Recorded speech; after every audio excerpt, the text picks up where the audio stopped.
Okay, greetings. Today we are going to look at how admission is done and a few steps and perhaps a few things to note during the admission process.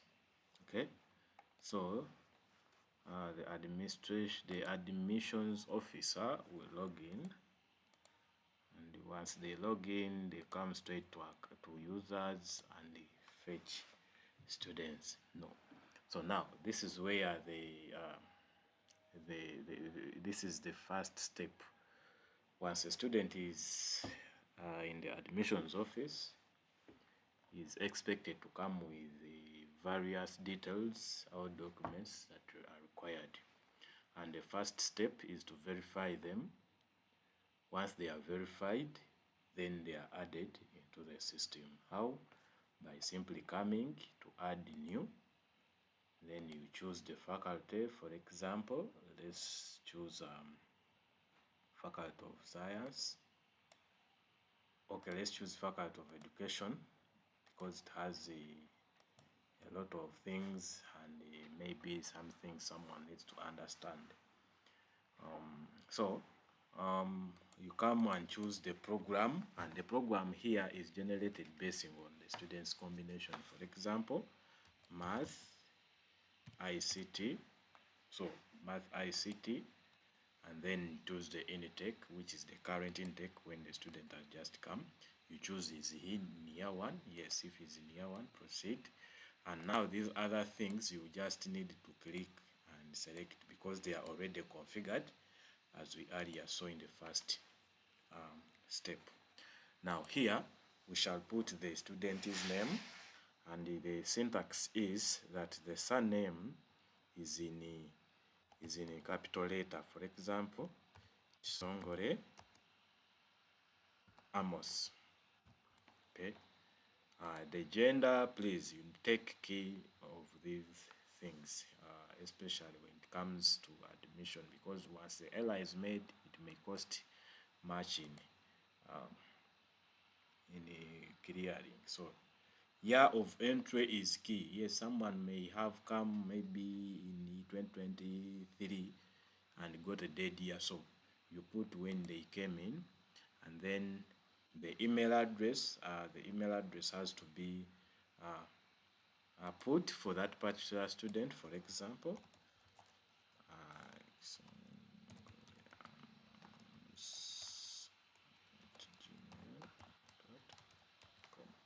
okay, phone number, then study time.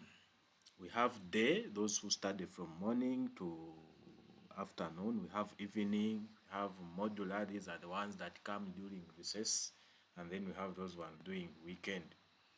Okay, so then the registration number, for example, 2025, this is the syntax.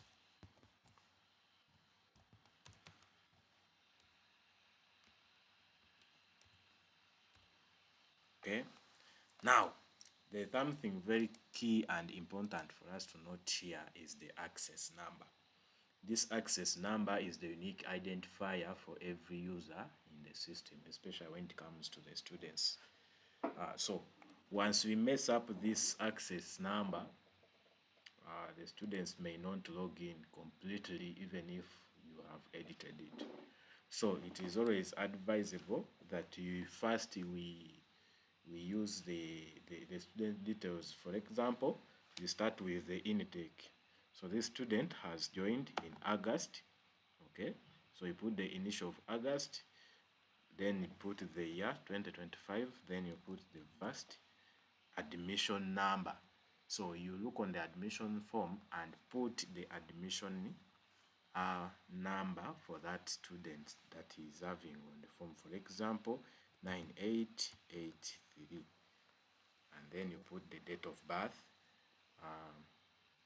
You can quickly search and choose, for example, 95, let's say that time. Okay, then fill in these ones if you have them, but if you don't have them, then don't fill. Then after that, you click to save. So once you click to save, the system will load and show you operation successful. Now, what happens if you click to save and it keeps on rotating? It means the access number you have put is already having someone else. Now, another thing to note that when it comes to access numbers and registration number, if a student has the same registration number like this one, it will not submit.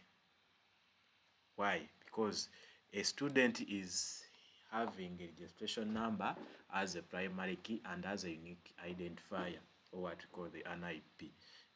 For example, what identifies you into the system is that one, so that even if you are how many people of the same names, you cannot have the same registration number. So those are two areas that always come with the related issues to the system that you need to take note of. So that marks the admission step. Maybe if someone has made a mistake and you want to edit, you just come and put either the access number of that student or the registration number of that student. For example, let's say 25 vast BSE 0, oh, sorry, 119. Okay, so you are able to quickly access this. But even on the registration card, you are advised to write for a student this access number the way it is, because they need it to access their results. So you come here and you click on edit students record. So if you made an error, for example, it is a wrong course, you can edit from here by entering a right course. For example, this student is doing accounting, but 3 years. You just come and change. So now, once you change the program, make sure you change everything here. Okay? You keep on checking and then change. For example, February, for it to load, you first uncheck it and then check it back. The same applies to the years. First uncheck and then check it back. And then the curriculum will come, and then these other things will come. You see now down here, it is still showing the curriculum for education simply because we have skipped a step here.